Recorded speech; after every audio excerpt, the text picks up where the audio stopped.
جو تعلیم ہے وہ ہے BS آنرز انفارمیشن ٹیکنالوجی. میں پیدائشی قادیانی تھی اور الحمدللہ 1 سال پہلے اللہ تعالیٰ نے مجھے ہدایت دی اور میں نے اسلام قبول کر لیا اور الحمدللہ میں مسلمان ہوں. ہمارے خاندان میں جو قادیانیت ہے وہ میرے دادا جو ہیں ان کی وجہ سے آئی. میرے دادا ابو لوگ 2 بھائی تھے، فتح محمد اور حسین محمد.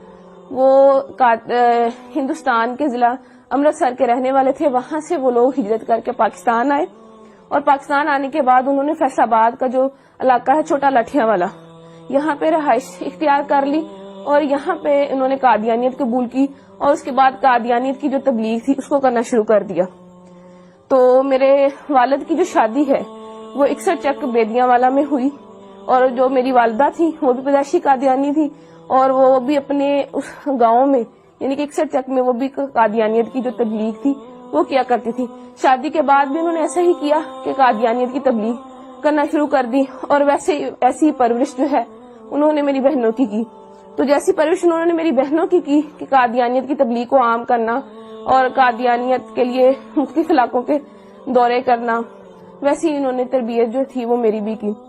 تو میرے والد صاحب جو ہے ان کے پاس جو قادیانیوں کی جماعت کا جو ایک چندہ لینے کا عہدہ ہوتا ہے، چندہ تحریک جدید، اس کا جو چندہ تھا وہ لیتے ہوتے تھے، اس کے سیکٹری تھے. یعنی تحریک جدید کا چندہ اکٹھا کرنے کے سیکٹری تھے. اور میرے جو تایا ابو تھے وہ جو وقف جدید جو تھے چندہ اس کو اکٹھا کرتے تھے، یعنی کہ سیکٹری وقف جدید تھے.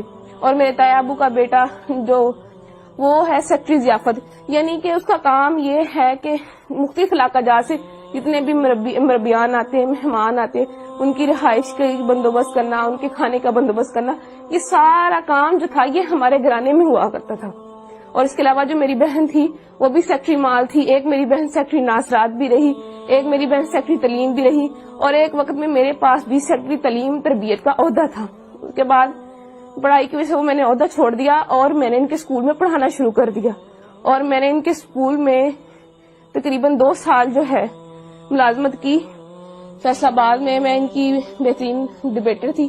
فیصل آباد کی طرف سے سلیکٹیولی یعنی کہ پورے فیصل آباد کو ریپرزینٹ کرنے کے لیے میں ایک دفعہ چناب نگر گئی تقریری مقابلے میں. وہاں وہ جو مقابلہ تھا اس میں میری دوسری پوزیشن آئی. اور اس مقابلے کے بعد ان کے یہاں ایسا ہوتا ہے کہ مقابلے کے بعد جو ہے سوال و جواب کا پروگرام رکھا جاتا ہے. اس سوال و جواب کے پروگرام میں میں نے ان کا جو خلیفہ ہے، موجودہ خلیفہ مرزا مسرور، اس کی بہن جو تھی اس سے میں نے سوال کیا کہ مرزا قادیانی جو ہے اس نے اپنی کتاب میں لکھا ہے کہ میں نے خواب میں دیکھا کہ قرآن کریم میں قادیان کا نام استعمال ہوا ہے، یعنی قرآن کریم میں قادیان کا لفظ آیا ہے. تو میرا آپ سے یہ سوال ہے کہ مجھے دکھایا جائے کہ قرآن کریم میں کہاں قادیان کا لفظ استعمال ہوا ہے. تو یہ میرا جو سوال تھا وہ پرچی پہ لکھ کے میں نے اس کو بھیجا. تو جب اس سوال کی باری آئی تو اس نے جب سوال کھولا تو اس کے پاس سوال کا جواب نہ تھا اور وہ پوچھنے لگے کہ کس نے یہ سوال جو ہے کیا ہے. اس کے بعد ایک اور لڑکی نے سوال کیا تو مرزا مسرور کی بہن کے پاس اس کا بھی جواب کوئی نہ تھا. تو ان کی ہٹ درمی دیکھ لیں کہ بجائے یہ ماننے کے کہ اس لڑکی کو یا مجھے یہ کہہ دیتی کہ میرے پاس اس سوال کا جواب نہیں ہے، میں بعد میں آپ کو کنسلٹ کر کے پڑھ کے ریڈ کر کے میں آپ کو اس کا جواب دے دوں گی، کہنے لگی، آگے سے لڑنا شروع ہو گئی. ایک ان کی قادیانیوں کی اتنی بہت بڑی مبلغہ بن کے آگے سے لڑنا شروع ہو گئی کہ اگر تمہیں زیادہ پتا ہے تو تم میری کرسی پہ آ جاؤ، تم آ کے لوگوں کو سمجھانا شروع کر دو، ایسے ہے ویسے ہے. تو اس وقت ساتھ میری جو بڑی بہن، میں نے ان کو بتایا، میں نے کہا دیکھ لیں یہ جو سوال ہے کہ قادیان کا لفظ قرآن کریم میں کہاں استعمال ہوا ہے یہ میں نے لکھ کے بھیجا ہے، ان کے پاس اس سوال کا جواب نہیں ہے. تو میری بہن حیران ہو گئی اور مجھ سے پوچھنے لگی کیا واقعی میں ایسا ہے؟ میں نے اس کو بتایا جی بالکل ایسا ہے. اس کے بعد میں نے اس کو اور بھی سوال پوچھے، اپنی بہن سے پوچھے. میں نے کہا جب میں یونیورسٹی میں پڑھتی ہوں تو لڑکیاں مجھ سے سوال کرتی ہیں، ان میں سے کچھ سوال میں نے ان کو بتایا. میں نے ان کو کہا میرا غلام احمد قادیانی، اس نے اپنی کتاب میں لکھا ہے ہم مکہ میں مریں گے یا مدینہ میں. اور حالانکہ مرزا صاحب کی جو وفات ہے وہ تو لاہور میں ہوئی تھی اور ان کو دفنایا قادیان میں گیا. تو میری بہن کہنے لگی کیا واقعی لکھا ہوا؟ میں نے کہا ہاں لکھا ہوا. میں نے کہا پھر جو ہے انہوں نے اپنا ایک کشف جو ہے اس میں لکھا ہوا ہے کہ میں نے خواب میں دیکھا کہ میں خود خدا ہوں اور میں نے یقین کر لیا میں وہی ہوں. تو کہنے لگی کیا واقعی مرزا صاحب نے اپنی کتاب میں ایسا لکھا ہے؟ تو میں نے اس کو بتایا، میں نے کہا ہاں فلاں فلاں کتاب میں فلاں فلاں جگہ پہ لکھا ہوا ہے. تو وہ بڑی پریشان ہوئی. پھر اس کے بعد جب میں واپس گاؤں آئی, میں نے اپنے گھر والوں سے آ کے بھی اس کا تذکرہ کیا. رات کو بیٹھے ہوئے تھے, میرے والد صاحب بھی بیٹھے تھے, میں نے اپنے والد صاحب سے بھی تذکرہ کیا. میں نے کہا ابو ایسے ایسے وہاں پہ جو بھی ہوا میں نے ان کو بتایا. تو میرے ابو پوچھنے لگے کیا واقعی لکھا ہوا ہے. اس کے علاوہ پھر میں نے ان کو اور بھی حوالہ جات دیے, جیسے کہ مرزا صاحب نے مسلمانوں کو گالیاں دی ہیں, یا مرزا صاحب نے یہ کہا ہے کہ اللہ تعالیٰ نے میرے گھر پیدا ہونا ہے.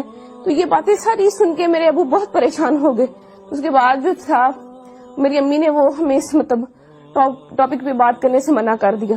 میرے اسلام قبول کرنے کی وجہ کچھ یوں بنی کہ میں نے تعلیم مکمل کرنے کے بعد ایک اسکول میں جو ہے بطور ٹیچر انٹرویو دیا اور وہاں میری سلیکشن ہو گئی.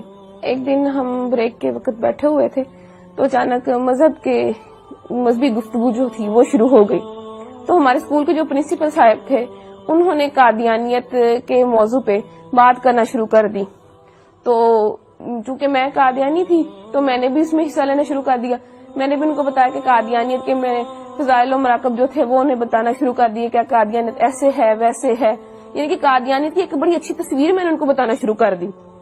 لیکن وہ جو تھے پرنسپل صاحب ان کو پتا تھا کہ قادیانیت کیسا کفر ہے, کیسی غلاظت ہے, کیسی گندگی ہے. تو انہوں نے قادیانیت کی جو عقائد تھے وہ بتانے شروع کر دیے کہ قادیانی جو ہے تو نعوذ باللہ مرزا قادیانی خود کو خدا کہتا ہے, خود کو محمد رسول اللہ صلی اللہ علیہ وسلم کہتا ہے, توبہ نعوذ باللہ کلمہ کی توہین کرتا ہے اور مسلمانوں کو گالیاں دیتا ہے, اہل بیت اطہار کی شان میں گستاخی کرتا ہے, صحابہ کی شان میں گستاخی کرتا ہے. جب یہ تمام باتیں میں نے سنی تو میں اتنا ڈر گئی کہ میں بہت زیادہ خوفزدہ ہو گئی, اور مجھے بالکل جو تھا وہ چین نہیں مل رہا تھا کہ کیسے ایک شخص جس کو ہم نبی مانتے ہیں وہ کیسے اتنی گستاخیاں کر سکتا ہے, کیسے اللہ پاک کی شان میں گستاخی کر سکتا ہے, یا آپ صلی اللہ علیہ وسلم کی شان میں گستاخی کر سکتا ہے. تو میں گھر آتی ہوں تو میں سو جاتی ہوں, اور میں نے جب خواب دیکھا تو میں وہ خواب دیکھ کے بہت ڈر جاتی ہوں. خواب کچھ اس طرح ہے کہ میں اپنے گھر کے باہر موجود ہوں, گرمیوں کے دن ہے, سخت گرمی ہے, اور میں گلی میں اکیلی موجود ہوں, میرا سر بھی ننگا ہے اور میرے پاؤں بھی ننگے ہیں. تو میں ڈر کے مارے دوڑنا شروع کر دیتی ہوں کہ مجھے کوئی مار نہ دے. بہت دوڑتی ہوں, بہت دوڑتی ہوں, بہت دوڑتی ہوں, اور پھر جب دیکھتی ہوں اپنے آپ کو ایک قدم بھی میرا آگے نہیں بڑھتا. اس بات سے میں بہت پریشان ہو جاتی ہوں کہ میں نے اتنی محنت کی, اتنی دوڑی, اتنی جو ہے ہمت کی میں نے, لیکن اللہ تعالیٰ نے میرا ایک بھی قدم آگے نہیں بڑھایا. اسی وقت میری آنکھ کھل جاتی ہے اور میں دیکھتی ہوں کہ میرا پورا جسم جو ہے وہ پسینے سے شرابور ہے اور مجھے اپنے آپ سے بہت گندی بدبو آتی ہے.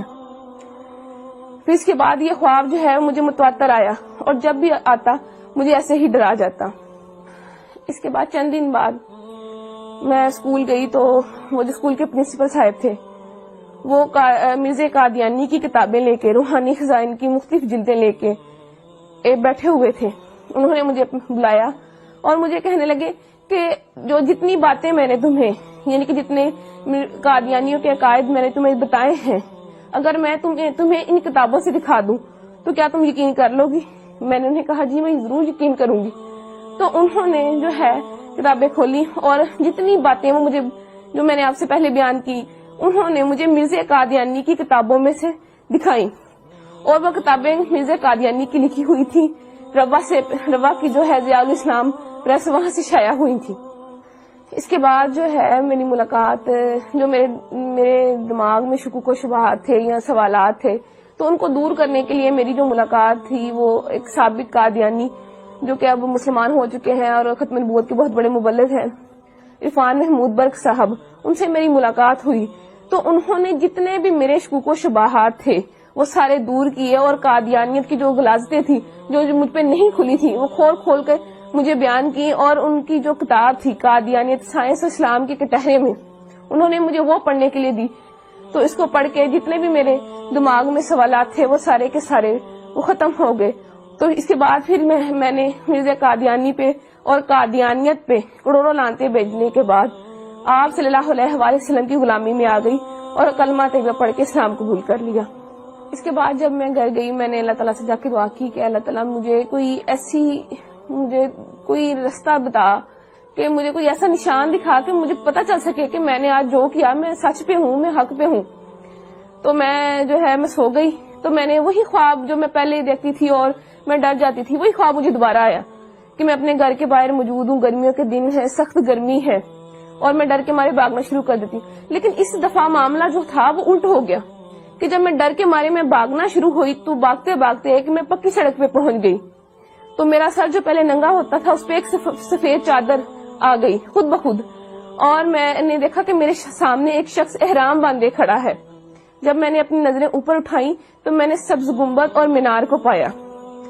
تو اس کے بعد میری آنکھ کھل جاتی ہے اور مجھے اپنے آپ سے جو جہاں پہلے پسینے کی بدبو آتی تھی، اب مجھے اپنے آپ سے اتنی اچھی خوشبو آنے